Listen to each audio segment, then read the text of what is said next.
오늘 새벽 주님의 은혜와 평안이 여러분과 함께하길 바랍니다. 임마누엘의 주님께서 오늘도 여러분과 함께해 주실 것입니다. 오늘 새벽 우리에게 주시는 하나님의 말씀은 누가복음 5장 21절부터 26절까지 말씀입니다. 거룩하신 하나님의 말씀입니다. 서기관과 바리새인들이 생각하여 이르되 이 신성 모독하는 자가 누구냐? 오직 하나님 외에 누가 능히 죄를 사하겠느냐? 예수께서 그 생각을 아시고 대답하여 이르시되 너희 마음에 무슨 생각을 하느냐? 내 죄 사함을 받았느니라 하는 말과 일어나 걸어가라 하는 말이 어느 것이 쉽겠느냐?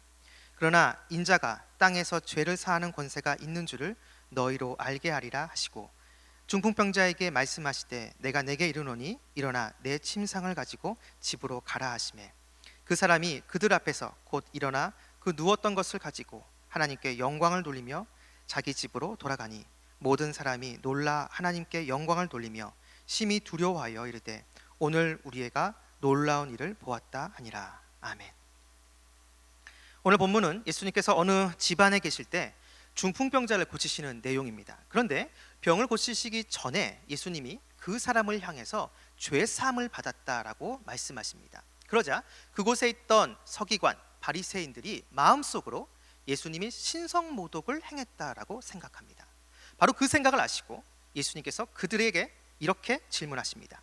23절 그리고 24절 전반절을 보시면 내 죄사함을 받았느니라 하는 말과 일어나 걸어가라 하는 말이 어느 것이 쉽겠느냐? 그러나 인자가 땅에서 죄를 사하는 권세가 있는 줄을 너희로 알게 하리라. 아멘. 죄 사함을 받았다 하는 말과 일어나 걸어가라 하는 말 중 어느 것이 쉽겠느냐? 이 질문에 대한 답은 죄 사함을 받았다는 말입니다. 왜냐하면 이것은 지금 당장 검증할 필요가 없기 때문이죠. 그렇기 때문에 쉽게 말할 수 있습니다. 하지만 지금 일어나 걸어가라 라는 말은 말 그대로 중풍병자가 지금 당장 일어나 걸어가야 하기 때문에 쉽게 말할 수 없는 것이죠. 이렇게 말씀하시고 예수님은 중풍병자에게 일어나 걸어가라 라고 말씀하십니다. 그 말씀대로 중풍병자는 일어나 자신의 침상을 들고 집으로 돌아갑니다. 결국 예수님은 더 어려운 말 일어나 걸어가라 하는 말을 성취함으로 더 쉽게 느껴지는 내 죄사함을 받았다 하는 말이 성취됐음을 보여주고 있는 것이죠. 그런데 저는 오늘 본문을 묵상하면서 24절에 나오는 땅이라는 단어에 주목했습니다. 24절 전반절을 다시 한번 보시면 그러나 인자가 땅에서 죄를 사하는 권세가 있는 줄을 너희로 알게 하리라. 예수님께서 말씀하시면서 굳이 땅이라는 표현을 쓰지 않고 인자가 죄를 사하는 권세가 있는 줄을 너희로 알게 하리라 이렇게 말씀하실 수 있습니다. 그런데 의도적으로 땅이라는 단어를 쓰면서 이것을 지금 강조하고 있다라는 것이죠. 당시 종교 지도자들은 하나님과 땅을 너무나도 이격시켰습니다. 하나님은 너무나 거룩한 분이셔서 하늘 위에 하늘에 계신 분이라 여겼습니다. 감히 인간이 가까이 할 수 없는 분으로 여겼죠. 하나님이 이 땅에 임하시는 장소는 딱 한 곳, 바로 성전이라고 생각을 했습니다. 21절에 나오는 오직 하나님 외에 누가 능히 죄를 사하겠느냐라는 말은 하늘에 계신 하나님을 가리킵니다. 하늘에 계신 하나님께서 임하시는 그 한 장소, 바로 성전에서만 죄를 사할 수가 있다라는 것이죠. 그런데 예수님은 하나님이 임하시는 그 장소를 확장시키십니다. 성전에만 임하시는 것이 아니라 모든 곳에서 하나님이 임하실 수가 있다라는 것이죠.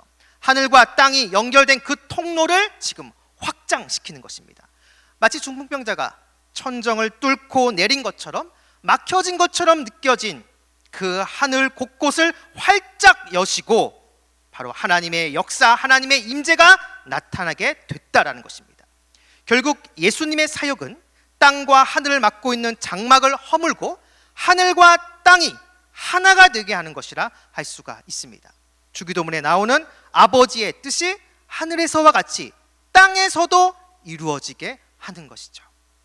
그렇게 본다면 오늘 본문은 요한계시록 21장, 22장을 미리 선취하여 보여주는 것이라고 할 수가 있습니다. 요한계시록 21장 2절을 보시면 새 예루살렘이 하늘에서 내려와 땅과 하나가 되는 장면을 보여줍니다. 그렇게 되므로 모든 땅이 하나님이 임하시는 장소가 된다라는 것이죠. 종말론적인 최종 회복이 바로 이러한 모습으로 나타나게 된다는 것입니다. 하나님 나라의 최종적인 완성이죠. 우리는 예수 그리스도를 통해 이런 하나님 나라 안에서 이미 살아가는 존재들입니다. 예수님 당시 종교 지도자들은 하나님을 멀리 떨어뜨려 놨지만 우리 하나님은 멀리 계신 분이 아닙니다. 우리가 어디에 있든지 우리를 주목하시고 우리에게 관심을 가져 주시는 분입니다. 그렇게 우리를 사랑하고 사랑하다 아예 우리 안에 들어와 계십니다. 바로 거룩한 성령 하나님께서 우리 안에서 우리가 알지 못하는 말할 수 없는 탄식으로 우리를 위해 친히 간구하시며 우리를 인도하고 계십니다. 그렇게 내 안에 살아계시는 그 성령 하나님과 같이 호흡하며 그 하나님과 같이 동행하며 한 걸음 한 걸음 나아가는 존재가 바로 우리 그리스도인인 것이죠. 멀리 계신 하나님이 아니라 지금도 내 안에서 살아서 역사하시는 성령 하나님과 함께 말입니다. 사랑하는 말씀상 공동체 성락성결교회 성도 여러분, 오늘도 우리가 주님 앞에 나아가 주님을 찾고 주님께 기도하면 우리 주님은 그 기도를 들어주십니다. 그리고 우리가 있는 그곳에서 하늘문을 여시고 우리에게 필요한 힘과 지혜와 능력을 우리에게 부어주십니다. 내가 기도할 바를 알지 못하는 그 순간에도 이미 내 안에 들어와 계시는 성령 하나님께서 나를 위해서 친히 간구해 주십니다. 바라기는 오늘 하루 바로 이 말씀을 붙들고 내가 있는 곳에서 주님을 찾고 하늘문을 여시고 나에게 부어주시는 그 주님의 그 은혜 안에서 승리하는 오늘 하루가 되기를 주님의 이름으로 축원합니다. 기도하겠습니다. 지금도 우리와 함께 하시며 동행하시는 아버지 하나님, 오늘도 내 안에서 역사하시는 주님과 함께 호흡하며 나아가겠습니다.